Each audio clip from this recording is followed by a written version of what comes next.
a leer brevemente voy a leer un currículum abreviado. Ella es historiadora, profesora, investigadora e investigadora de tiempo completo en el CULAGOS.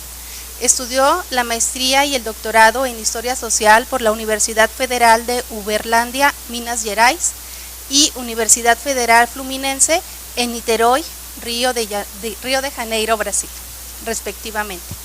Es autora de La Llorona, Mito, Género y Control Social en México, publicado por la Universidad de Málaga, y de Doña Bella, Desvendando un mito, por la Universidad Federal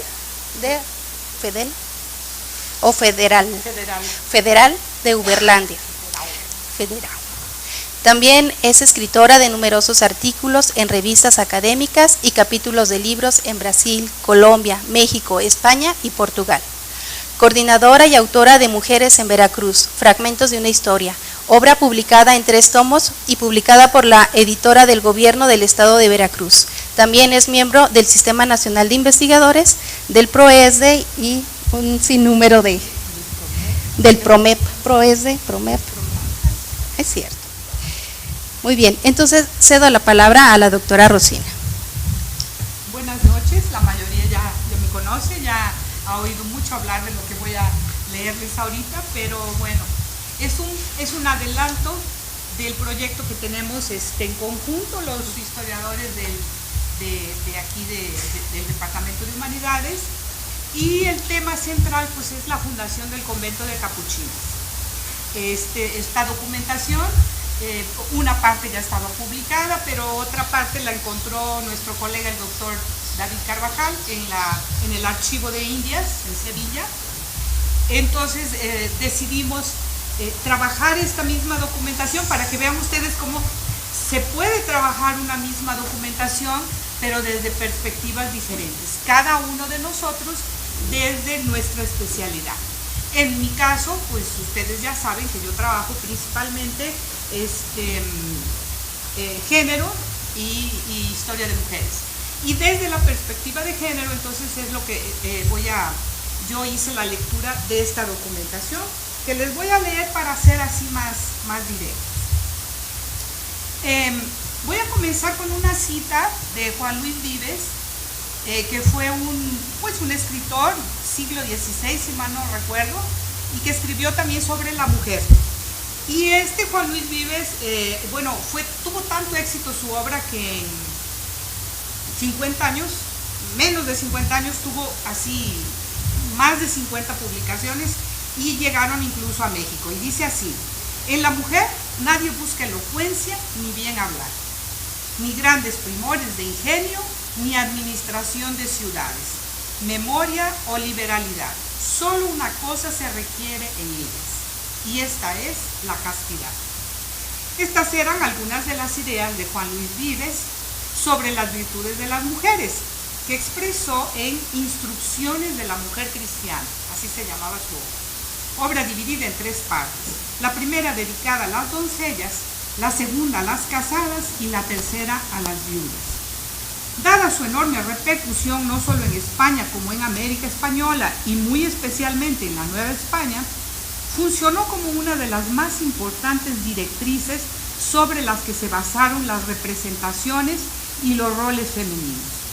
De ahí que, hacia mediados del siglo XVIII, más precisamente en 1751, el licenciado don Diego Cervantes, abogado de las Reales Audiencias de los Reinos de la ciudad de Guadalajara, examinador sinodal, cura propio, vicario y juez eclesiástico de la villa de Santa María de los Lagos, anduviera muy preocupado por la castidad de las jovencitas locales, que excediendo en mucho el número de hombres y sin recursos muchas de ellas para ingresar a un convento, tenían un incierto futuro, cuya principal amenaza era la soltería, o tener que encontrar marido entre jóvenes de la villa, a menudo de condición muy inferior a la medida de su nacimiento y circunstancias.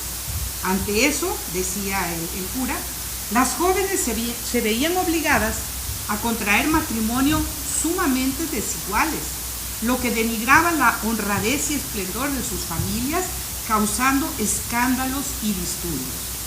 Por este motivo, alegaba el cura, la experiencia de muchos años le había hecho ver cuán necesaria era en la Villa de Lagos la fundación de un convento de religiosas capuchinas para que en él ingresaran algunas doncellas honestas y virtuosas que por su escasez de medios no podrían abrazar el estado religioso a causa de no haber ninguno en todo aquel distrito y ser considerables los dispendios para tomar el hábito en país remoto. Tal dificultad era motivo de que muchas de ellas, viendo infructuosos los ardientes deseos de su vocación religiosa y considerando moralmente imposible colocarse a la altura de su nacimiento, cedieran a los impulsos de la necesidad, cayendo en algunos precipicios. Y de estos precipicios es de lo que yo tomé el título de esta ponencia, que se llama Los precipicios de las solteras, ¿no? O sea, los peligros en que las mujeres solteras podían incurrir si no se casaban o si no había un convento para que ellas pudieran entrar. Estas reflexiones habían servido de estímulo al suplicante para solicitar, en cumplimiento del oficio de párroco, los medios necesarios para evitar semejantes peligros. En resumen, eran estos algunos de los argumentos esgrimidos por el cura y las autoridades civiles y eclesiásticas que lo apoyaban en su empeño por lograr que su majestad el rey diera la venia licencia para la creación de un convento de religiosas capuchinas, que de hecho, aunque no de derecho, ya venía funcionando desde hacía más de 8 años. Había comenzado con 7 doncellas huérfanas y al momento de su misiva ya sumaban 23, que habían cuidado de guardar con todo rigor lo que él llamaba Instituto de Capuchinas. Este contaba ya con una sede formada originalmente por una casa que por su tamaño y terreno cumplía ampliamente con esta función, a lo que se le agregaron otras 2, adquiridas por el propio cura, contiguas a la misma y que ocupaban ya una cuadra amurallada de cal y canto. Garantizaba además que las religiosas contarían para su sustento con la generosidad de los lugareños, ricos o pobres, quienes aún en los momentos de mayor carestía nunca habían dejado de proporcionar los frutos de la tierra a las que ya estaban recluidas. Básicamente, esta es la información que se repetirá en casi todos los documentos que integran el expediente fundacional del convento. Ahora, lo que el cura y los que lo apoyaban no sabían, y ni podrían saberlo, es que toda esta argumentación empleada para lograr sus objetivos estaba expuesta en términos de género, basados en las ideas que se tenían en la época de lo que era o debía ser el papel y el lugar físico y simbólico de hombres y mujeres. Y eso porque aunque el género es un concepto cuya teorización comenzó por relativamente hace poco tiempo, o más o menos por las décadas de 1960-70, en la práctica los roles, conductas y representaciones que se han convenido como propios de hombres y mujeres, pues se han ido introyectando durante siglos. Y bueno, las que ya fueron mis alumnas, pues ya me han oído decirlo muchas veces, pero pues no está de más repetirlo, ¿no? El género se usó originalmente, o sea, el término género, para dar credibilidad científica a los estudios de mujeres. Más tarde, dice Joan Scott, se empleó también para designar, cito, las relaciones sociales entre los sexos. Fin de cita. Es decir, que la información sobre uno está vinculada necesariamente a la información sobre el otro y que para hablar sobre las mujeres será necesario hablar sobre los hombres, ya que el estudio de uno no será posible sin el estudio del otro. Desde la antropología, la definición de género o de perspectiva de género alude al orden simbólico con que una cultura dada elabora la diferencia sexual, o mejor, es el conjunto de ideas, representaciones, prácticas y prescripciones sociales que desarrollan los integrantes de los grupos humanos en función de una simbolización de la diferencia anatómica entre hombres y mujeres. El género, en fin, es una construcción social mediante la cual una sociedad establece lo que considera propio de las mujeres y de los hombres. Y en ese sentido no es natural ni tampoco divino. No se nace mujer, se llega a serlo, escribió Simone de Beauvoir, queriendo decir con ello que ser mujer es el resultado de un largo proceso en el que se van incorporando los elementos socioculturales que orientan el desarrollo de la conciencia de ser mujer, pudiendo decirse lo mismo de los hombres. Para Scott, entre los elementos del género que intervienen en este largo proceso están los símbolos y los mitos, los conceptos normativos, expresados en las doctrinas religiosas, en la educación, en la ciencia, en la ley o en la política. Están también las instituciones y organizaciones sociales como la familia, el parentesco, el mercado de trabajo, etc.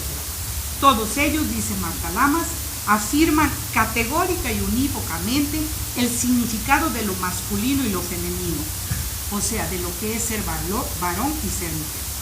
Por tanto, y como bien se deduce de sus alegatos, para el cura de Lagos y quienes lo apoyaban, lo propio de las mujeres era el matrimonio, única condición para consumar lo que ellos llamaban su esencia femenina.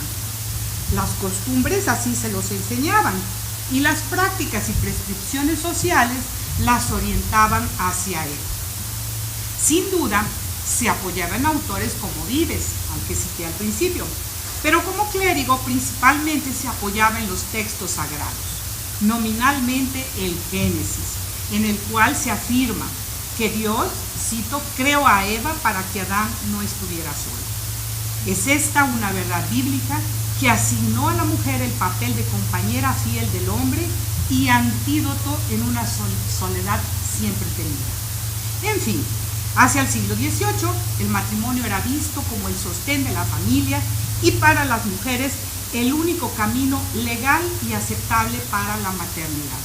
Era, si no el único, uno de los únicos estados en que las mujeres alcanzaban su dimensión plena, trazada bajo las coordenadas de la Iglesia a través de una pedagogía inspirada en el ideal de la mujer bíblica. Y como pilar de la familia, el fomento y protección del matrimonio dependían y eran preocupaciones del Estado y de la Iglesia, tanto en la metrópoli como en la América. Para las mujeres, solo en la familia podían tener un papel sobresaliente, como esposas y madres, mientras que el matrimonio les garantizaba la legitimidad que era a su vez el cimiento de la aceptación social y de la continuidad legal, así como un factor decisivo para la conservación del estatus y del patrimonio. Se pensaba que las mujeres estaban predestinadas para la maternidad, pero antes debían ser esposas o, en su defecto, monjas, lo que equivalía a dirigir hacia el Señor la dedicación exclusiva que le debía al esposo y a los hijos. Ser esposa del Señor era una forma de sublimar el papel natural, entre comillas, claro, que por vocación o pobreza una mujer no podría ejercer en el ámbito terrenal, con la ventaja de que este esposo siempre estaría a la altura de sus merecimientos. El convento, a su vez, era la sublimación del encierro doméstico, no ya bajo la autoridad del padre o del marido, sino de la Iglesia. Y en Lagos había muchas calidades. Decía el documento, hay en esta villa de Lagos, de Santa María de los Lagos, muchas niñas de tan buenas inclinaciones que si hallar en proporción para ser religiosas se consagrarán a Dios, muchas esposas que se ocuparán en sus divinas alabanzas. Si bien en el terreno de las costumbres se tenía muy claro el papel femenino, como se puede observar en los párrafos anteriores y en los argumentos del expediente estudiado, este también era legitimado por la legislación familiar, como la que decía respecto al patrimonio de las mujeres cuando éstas eran propietarias. Y la legislación poco cambió durante la colonia. Hasta el siglo XVIII, el Estatuto de la Legislación Familiar, dice Edith Couturier, se mantuvo prácticamente inalterado y estableció un esquema de derechos y privilegios para las mujeres, pero también de limitaciones. Como miembro de la familia, la mujer era primero hija y heredera, después esposa y como viuda, socia en la empresa matrimonial. Finalmente, como madre, la mujer era la futura custodia de los hijos. Pero esto solo funcionaba para las mujeres propietarias, por lo que muy poco se sabe pues, de las que no eran propietarias. Ahora bien, está claro que las mujeres del común no podrían ser estudiadas históricamente desde este aspecto, ya que ni propietarias eran. Pero viéndole desde ese modo, ninguna mujer tampoco podría ser estudiada, por ejemplo, de la perspectiva política institucional, ya que tradicionalmente ese ha sido un campo exclusivamente masculino. Así, desde el punto de vista político, ni siquiera en términos personales pudieron las mujeres definirse. Sí lo hicieron desde una perspectiva social, a través de las instituciones en las que participaron. Y entre estas, los conventos tuvieron un papel preponderante. Los conventos son, pues, algunos de los caminos para encontrar a las mujeres en el pasado colonial, porque en lo que respecta a su protección y tutela, en ellos vamos a encontrar una extensión de la protección ejercida por la familia, ya que dentro del claustro estarían protegidas de los peligros del mundo y tan tuteladas como fuera de él. No fue por casualidad que entre los argumentos alegados para la fundación del convento en Lagos estuviera el de que existía en la villa un numeroso clero literato y virtuoso, de entre el cual algunos miembros podrían ser los limosneros de las monjas, tal y como sucedía en los lugares en donde había capuchinas. Entendemos lo de empleo de limosneros como el de los encargados de la administración de las limosnas con que se mantendría el convento, una vez que en teoría los votos de pobreza de las capuchinas les impedirían lidiar con dinero, y siendo una orden mendicante, alguien que no ellas tendría que ocuparse de eso. Pero también porque las finanzas, se pensaba, era un terreno eminentemente masculino, y esta es una cuestión de género. Sin embargo, opino que esto se debería repensar, ya que son numerosos los casos de mujeres que en los documentos aparecen como administradoras de sus propiedades y herencias, aunque estas representan solo una parte de ellas. Entre las mujeres del pueblo tenemos innumerables ejemplos de transgresión de los roles de género, que asignaron a las mujeres los espacios domésticos, reservando los públicos a los hombres.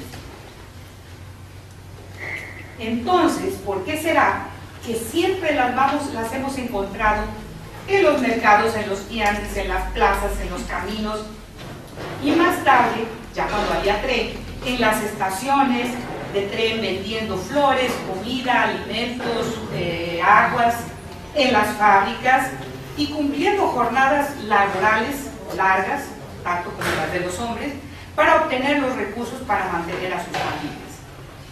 Estas mujeres maravillosas, como las llamaron algunos viajeros ya en el siglo XIX y principios del XX. Y las llamaban estas mujeres maravillosas comparándolas a los ventiladores, que trabajaban día y noche para mitigar el calor en los cafés, por ejemplo, del puerto de Veracruz.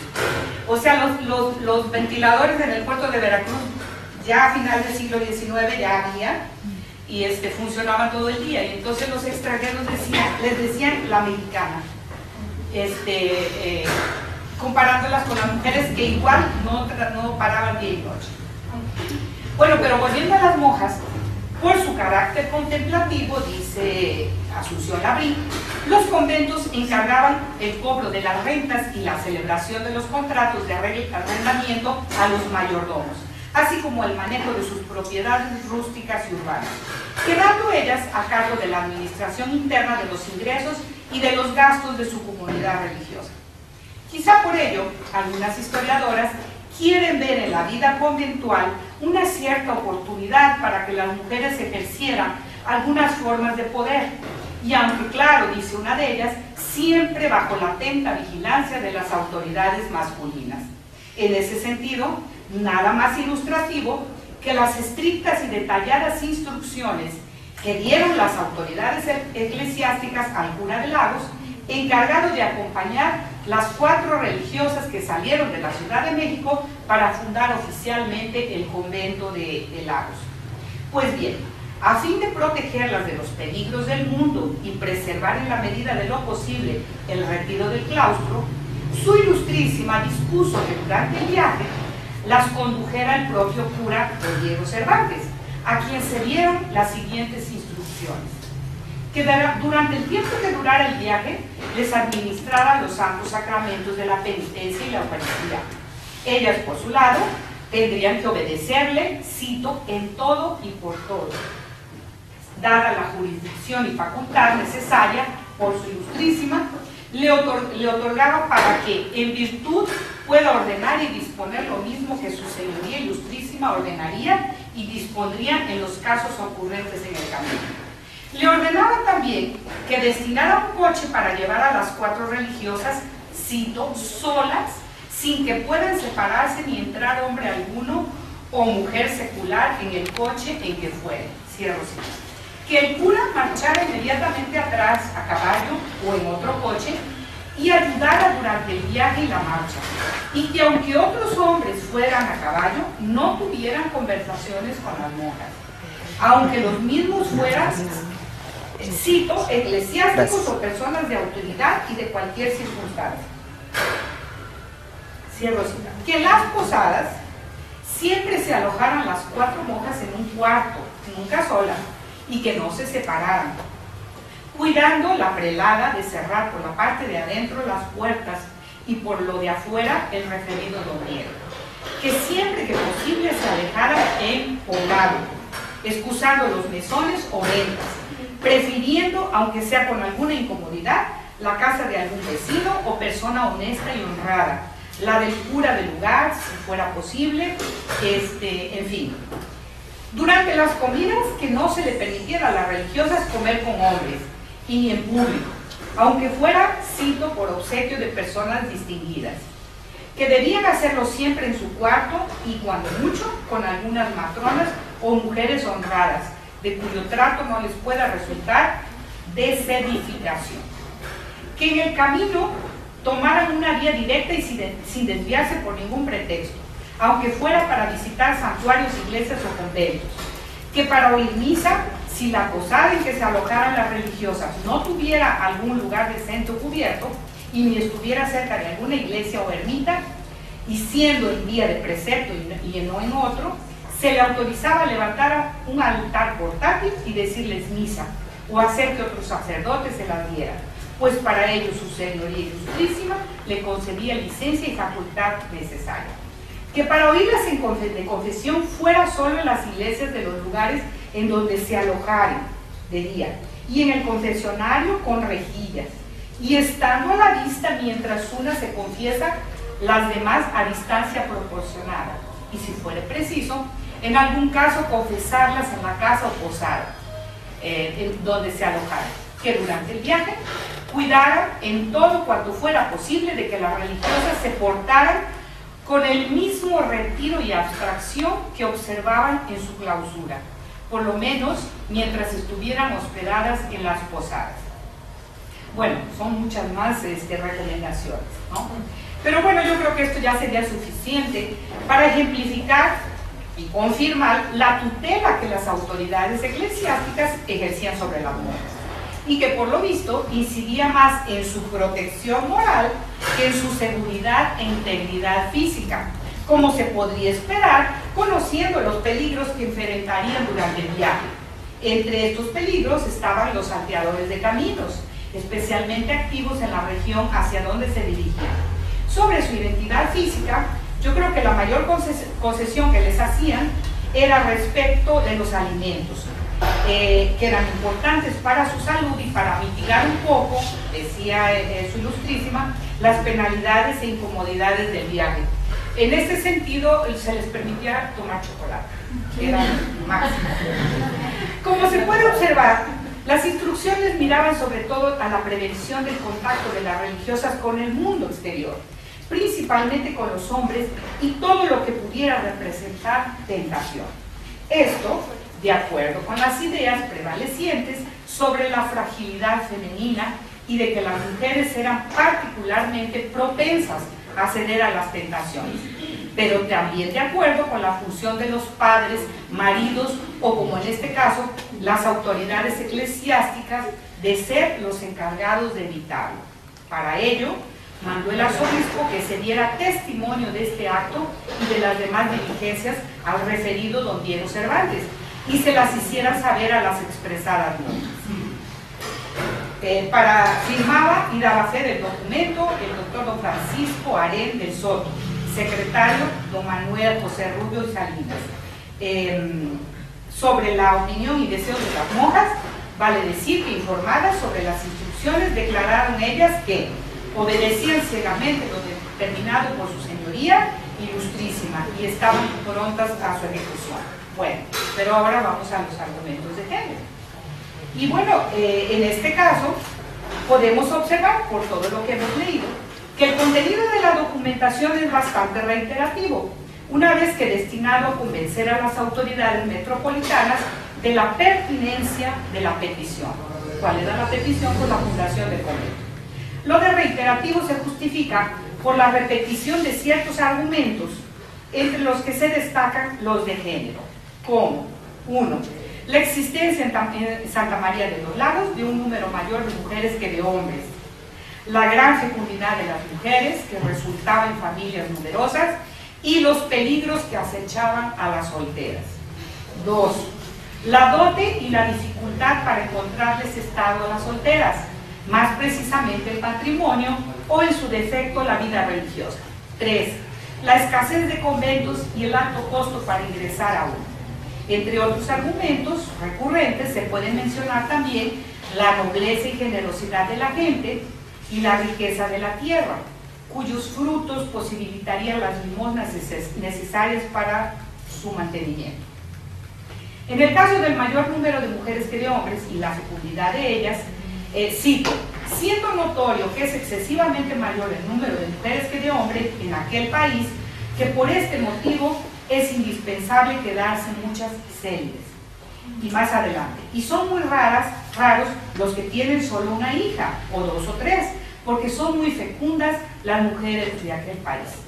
Como país, los signatarios, evidentemente, que se referían a la Villa de Lagos y su jurisdicción, que se beneficiarían con la creación del susodicho convento.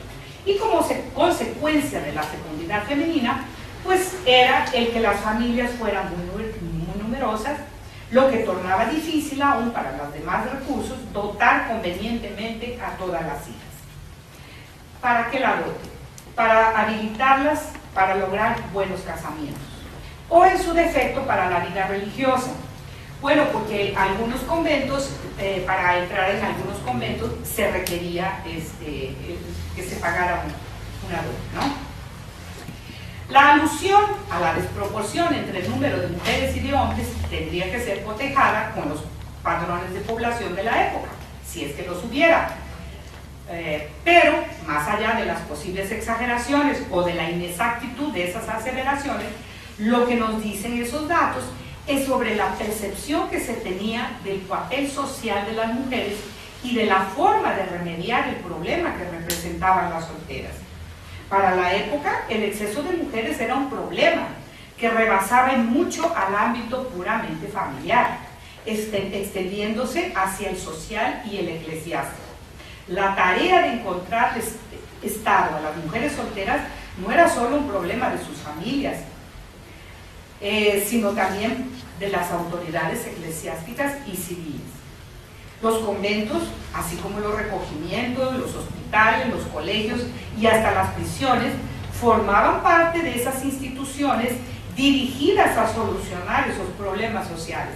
Y en este caso que aquí nos ocupa, el que representaban las doncellas pobres, un grupo femenino especialmente vulnerable del que también formaban parte las huérfanas y las viudas. Así, el claustro conventual podía sustituir en muchos casos el claustro doméstico, los dos únicos espacios del universo doméstico en que las mujeres recibían atención de la iglesia. Tanto en uno como en el otro, el encierro y el alejamiento de lo mundano tenían como objetivo la preservación de la honra. La mujer honesta debía ser prácticamente invisible y el destierro de la vida pública su espacio. Es por eso que los conventos femeninos se convirtieron frecuentemente en refugio de mujeres mayores solas, muchas veces viudas, piadosas, que contribuían con sus aportaciones para el mantenimiento, que normalmente dependía de las limosnas. En este sentido, y aunque nada sabemos de sus condiciones económicas, sí sabemos que de las primeras religiosas que recibieron el hábito en el convento de Lagos, en la época de su fundación, 11 ya rebasaban los 30 años, cuando la edad promedio para ello era 20. Lo de ser las primeras lo sugiere la referencia textual. Cito: las religiosas del antiguo beaterio, cierro citas. O sea, las que ya formaban parte de la institución desde antes de su constitución oficial como convento. Bueno, aquí también hay algunos aspectos que habría que llevar en cuenta. Cuando comenzó el proceso de fundación del convento, bueno, pues demoró más de 5 años, entonces muchas eran jóvenes, pero pues ya cuando realmente se autorizó la fundación, pues ya unas ya tenían 30 años, ¿no? En el expediente que aquí se comenta, se decía textualmente que las solteras pobres y huérfanas de Lagos, o cuyas familias no les pudieran proporcionar una dote para hacer un buen casamiento o ingresar en algún convento, de entre los pocos que existían, quedarían expuestos a muchísimos peligros, entre ellos un casamiento desigual, ya que se decían los documentos, muchas de ellas, perdidas las esperanzas, se casaban con jóvenes de condición muy inferior a la suya, quedando por eso envilecidas y despreciadas por la familia. ¿Y por qué esto? ¿Por qué envilecidas y despreciadas? Porque había una verdadera presión social en contra de los matrimonios desiguales, al punto de que en 1776 se dictó una disposición legal para regularlos. La Real Pragmática de Matrimonios imponía castigos a quienes se casaran sin el consentimiento paterno, pudiendo incluso ser despojados de la herencia o de la participación en el patrimonio familiar. Tal presión tenía un carácter eminentemente socioeconómico, aunque también podía ser un artificio dirigido a la conservación del estatus de las clases blancas, dominantes ante la amenaza de los matrimonios mixtos. Acuérdense que México era un país en donde había mucha población ya mestiza, y eso tampoco era deseable, ¿no? Que una hija se fuera a casar con un indio, imagínense, ¿no? O un mestizo. Es notorio, dice una autora, que muchos años de tradición social reforzada por la legislación lograron crear una aversión hacia los matrimonios desiguales. Pero también hay que recordar que para las familias las mujeres representaban un verdadero patrimonio simbólico. Los matrimonios de las hijas, cuando eran ventajosos, eran sinónimo de alianzas comerciales, de negocios y mejoras financieras.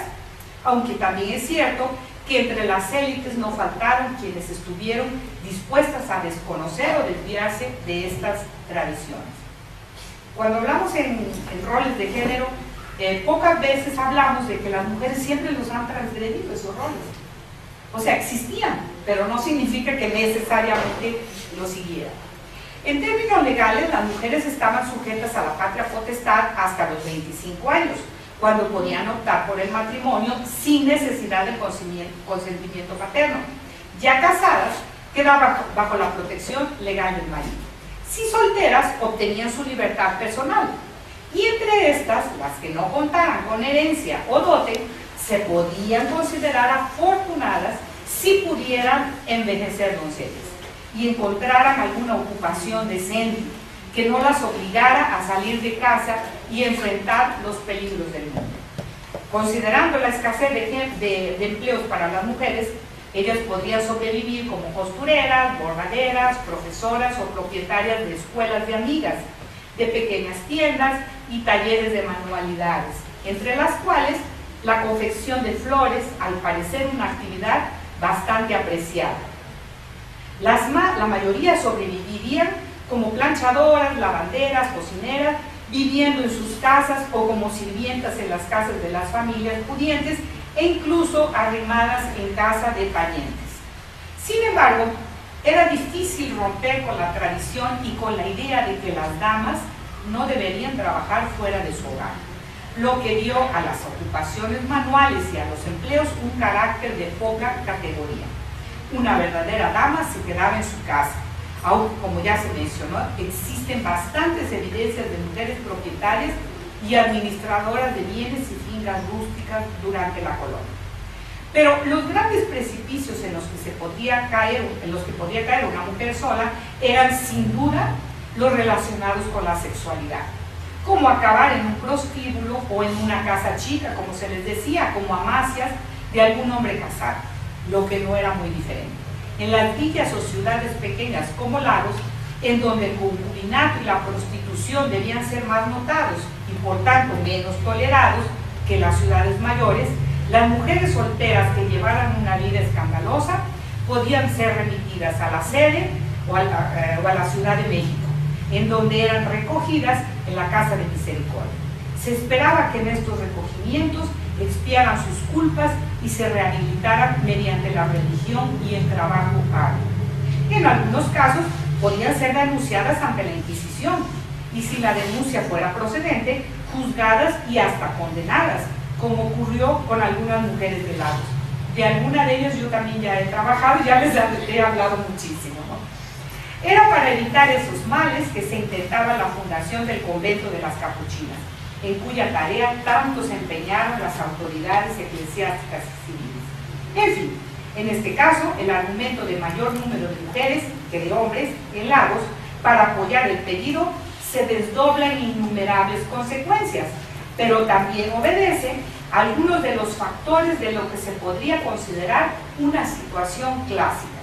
De acuerdo con los especialistas, el caso de las capuchinas es muy particular, ya que la empatía entre su carisma fundacional, el papel de los franciscanos en su tendencia evangelizadora y el seguimiento voluntario de la pobreza sugieren un camino alternativo para su estudio. A esto se puede asociar la vocación, la fuerza de la religiosidad y el excedente de población femenina, relacionados a su vez con las posibilidades materiales de las medianas y pequeñas ciudades coloniales. Otro argumento, la dote y la dificultad para encontrarle estado a las solteras, más precisamente el matrimonio o en su defecto la vida religiosa. Y bueno, cito: considerando los padres que no hay para sus hijas hombres de su igual y viéndolas al mismo tiempo deseosas de ser religiosas, con consentimiento de los hijos o sin él, dan a las hijas la dote y lo necesario para hacerlo, ser religiosas, y el dejar a sus hijas sin estado y mal casadas. O sea, era preferible quitarles parte de la herencia a los hijos para dárselas a las hijas y poderlas casar o meterlas a un convento, ¿no? La dote no era un requisito legal para el matrimonio, pero era una norma social muy fuerte y muy importante. Era una de las dos disposiciones que regulaban la posición especial de las mujeres propietarias durante la colonia, según lo preveía el Código Legal Básico para la Familia. Me refiero a las leyes de Toro, una breve codificación de la legislación española vigente desde principios del siglo XVI y que rigió la herencia, la transferencia de propiedad y la custodia para las primeras décadas después de la independencia. La otra disposición era la estricta subdivisión equitativa de la herencia paterna. La ley lo sugería, dice Couturier, y las costumbres lo confirmaron, que los padres debían dar por adelantado a sus hijas una parte de su herencia por la fecha de su matrimonio, lo que también podía ocurrir cuando ingresaban a la vida religiosa. En la práctica, consistía en la aportación femenina de bienes para el sustento del matrimonio y podía repercutir de cierta forma en el futuro de la esposa. Hubo maridos que justificaron su mala conducta hacia la esposa por haber ella aportado poco o nada al matrimonio, mientras que hubo mujeres que apoyaron en una dote cuantiosa su actitud altanera y arrogante hacia los maridos. Cuando era la familia quien proporcionaba la dote, podía corresponder a la parte de la herencia que le cabía como legítima a la novia, pero también podía ser proporcionada por parientes o instituciones benéficas. Normalmente incluía la ropa y el ajuar doméstico.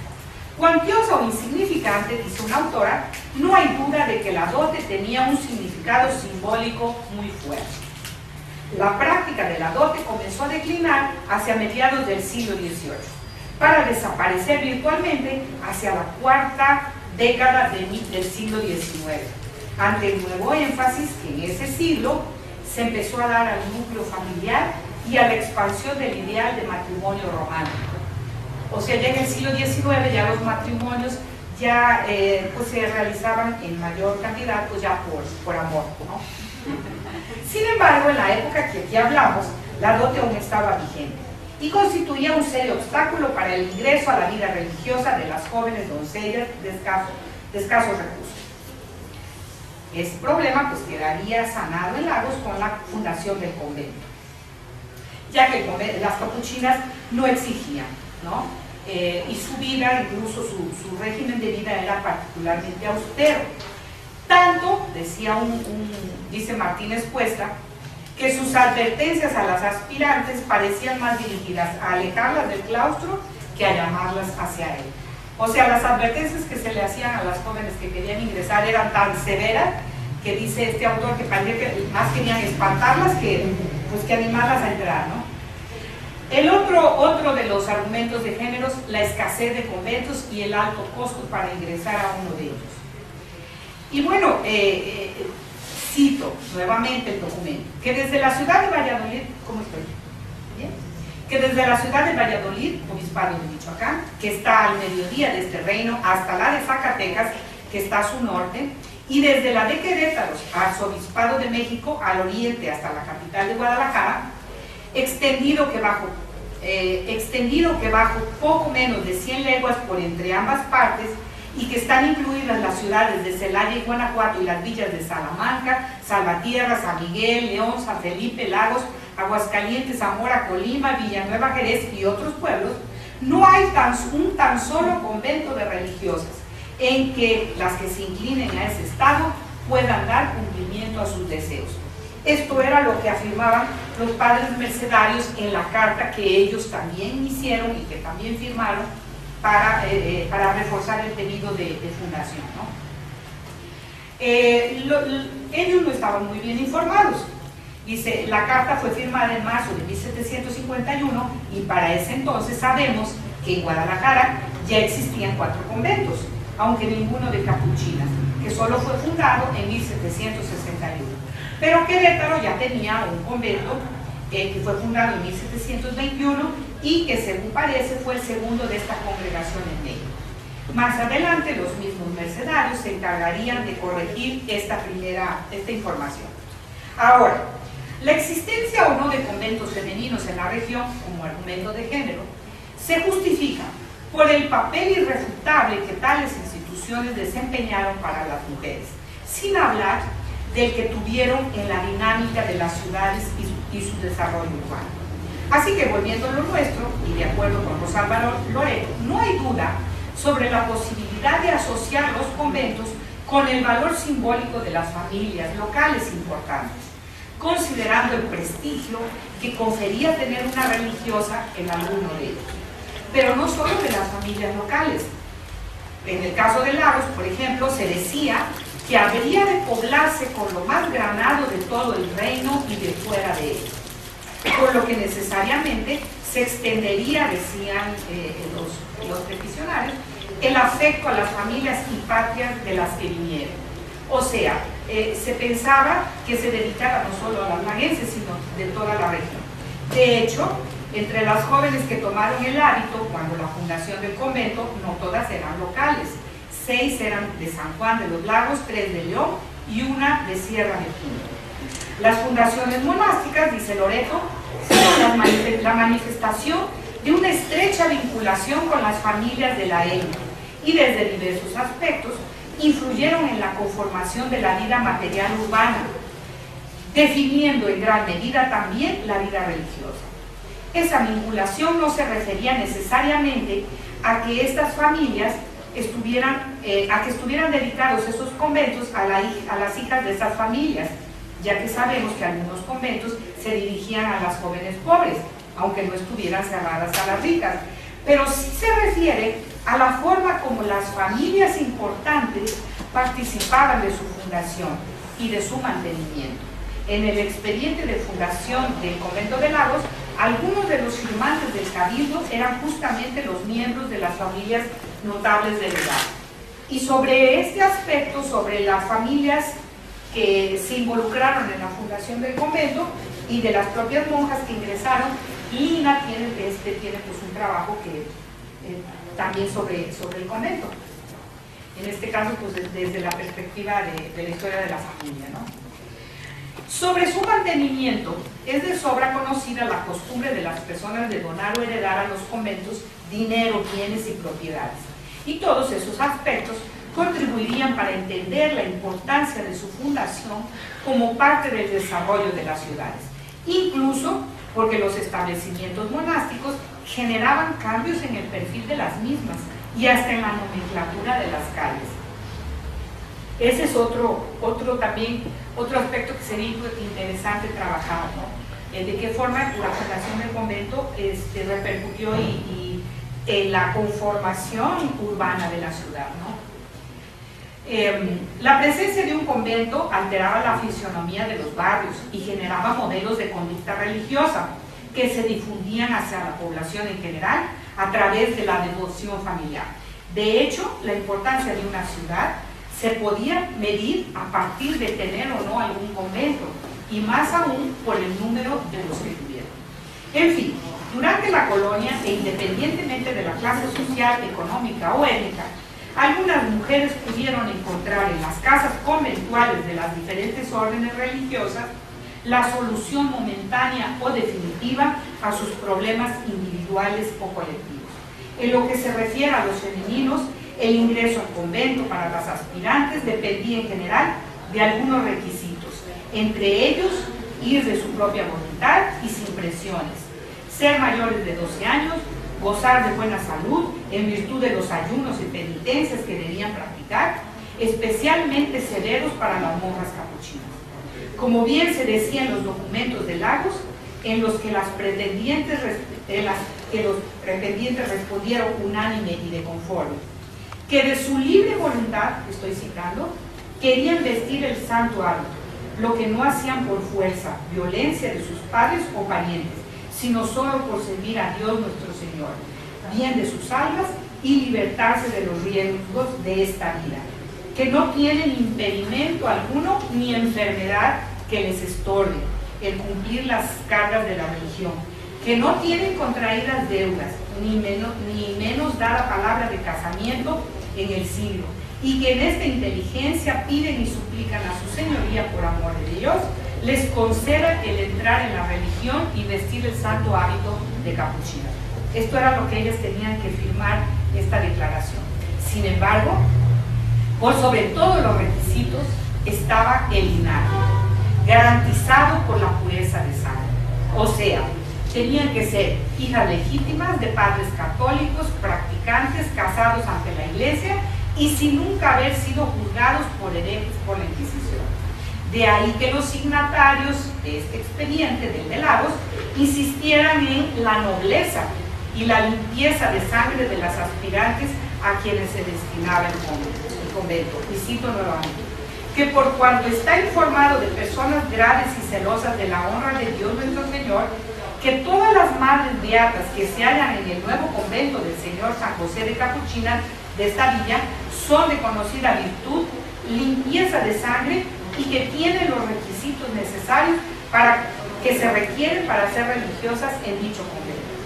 A la escasez de conventos y entre las dificultades para el ingreso a alguna de ellas se sumaba también, como ya vimos, el alto costo de las dotes, que variaban entre 3 y 4 mil pesos, según informaban los doctores Sebastián Feijó, Centella, Agustín Velázquez, en fin, eran otros de los signatarios de estos documentos, por lo que estaba fuera del alcance de muchas familias laguenses. Situación agravada por la escasez de dinero de que parecía, decían ellos, el nuevo reino de Granada. Así se decía, son pocos los vecinos de Lagos que tienen tanto caudal que puedan dar a la hija que se inclina religiosa 4 mil pesos y les quede otro tanto para enterar de legítima a cada uno de los otros hijos que tienen. que regularmente son muchos. Júntese también, Señor, el que en muchas lenguas no hay conventos, ya lo dije, de esa ni de otra religión, para las personas de este sexo, por lo que se hace muy dispendioso el ponerse en él a las que tienen inclinaciones en ese estado. El convento, pues, sería una solución para el problema no solo de seguridad y protección de las jóvenes o del honor de las familias, sino para el directo beneficio económico de las mismas. Y para terminar, en la colonia, el convento y el matrimonio, ya vimos, eran los únicos caminos que conducían al paraíso. Por eso, el de las capuchinas de Santa María de los Lagos aparecía como un jardín pletórico de flores para el Señor. Así lo vemos en uno de los documentos aquí analizados, en el que se afirmaba que la villa había sido especialmente señalada por la misericordia divina para proveer al Señor de doncellas que se le consagrarían como esposas dedicadas a sus divinas alabanzas. Y cito: los conventos de capuchinas, Señor, son donde quiera que los hay, tenidos por fértiles y amenos jardines en que tienen sus delicias la majestad de Dios. El asilo con que los hombres se defienden de la justicia, el propiciatorio en que despacha todas las gracias, y en esta atención ha mirado a esta villa como un singularísimo señal de la soberanía misericordiosa. El verse elegida sobre todo el reino para ser el feliz horizonte desde que desbrochen esas luces para el común ejemplo. No como hasta aquí, solo en crepúsculo, sino como confía en Dios, admirarlas alguna vez en toda su claridad. Al final, sabemos que la fundación del convento fue oficialmente aprobada en 1755, llegando las primeras religiosas a la villa de Santa María de los Lagos 4 años después de iniciadas las gestiones, es decir, el 5 de febrero de 1756. Y bueno, pues eso es todo.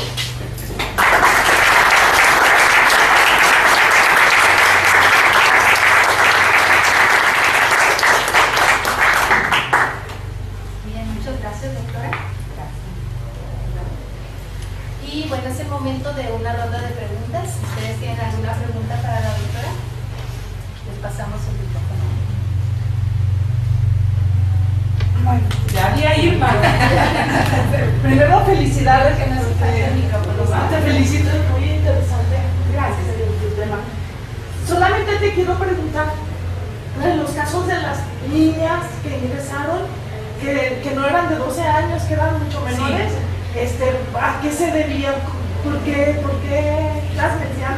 Sí, viste un documento que nos mandó recientemente David sobre, tú lo citas como no, que no se había encontrado todavía, hay una referencia sobre una niña que entró con 3 años, ¿no? Sí. ¿Ya viste que nos se la la mandaron? encontró Lupita. Sí, ¿ya viste? Lo encontró en el Instituto Mora. Sí, pues sí, efectivamente, había algunas niñas.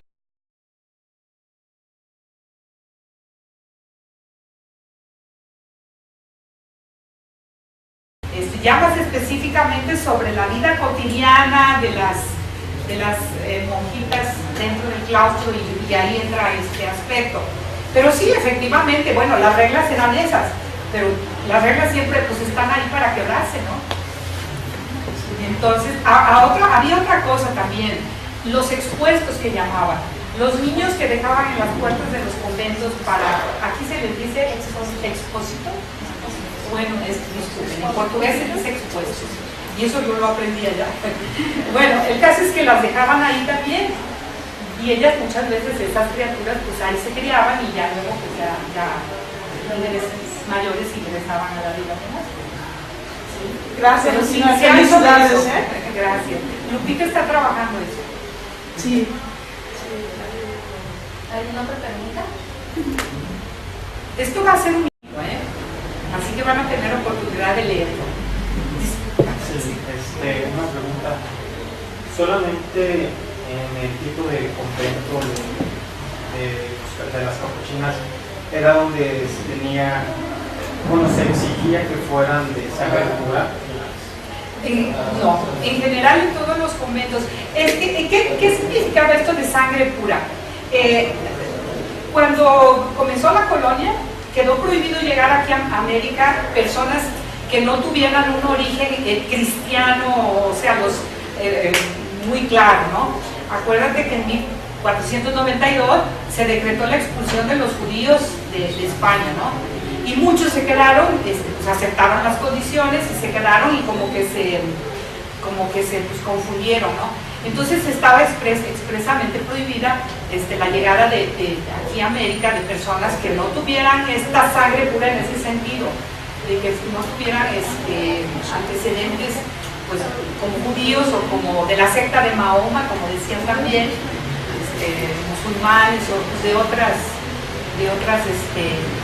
religiones. En ese sentido me parece que se refería más. ¿Sí? Rosina, pues felicitaciones, primero que nada. Es la primera, bueno, la segunda vez que me tocó escucharte en vivo. No estoy muy familiarizada con el tema específico de las capuchinas, pero quisiera preguntarte si sabes, ¿es la misma mecánica con las carmelitas descalzas? Por ejemplo, en Colombia es muy conocido los conventos de las carmelitas descalzas y también hubo un grupo de capuchinas.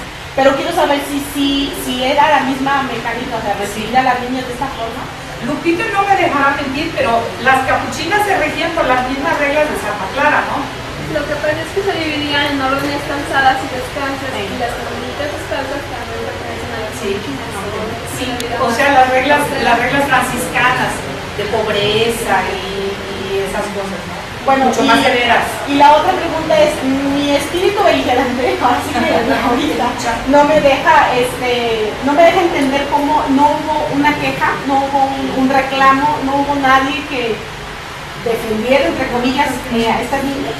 ¿A cuáles niñas? A estas niñas que las ingresaban al Bueno, es que había muchas que de hecho ingresaban por su voluntad, pues ya estaban condicionadas, en fin. Seguramente, si buscamos, debe haber casos de jóvenes que se rebelaron, que se huían, o sea, todas estas eran las prescripciones, las normas, las reglas, pero como ya dije, las reglas estaban siempre siendo transgredidas, ¿no? Seguramente había jóvenes que se unían con el novio, que no aceptaban el novio o el marido que la familia les imponía, en fin, seguramente. Y en el caso pues, de las religiosas, pues, debe haber muchos casos, habría que buscarlos. Si ya no hay más preguntas, agradecemos mucho a la doctora Rosina. Que hago entrega de esta constancia, les agradezco a todos ustedes y les aviso que en el mes de julio no hay ciclo de conferencias hasta agosto.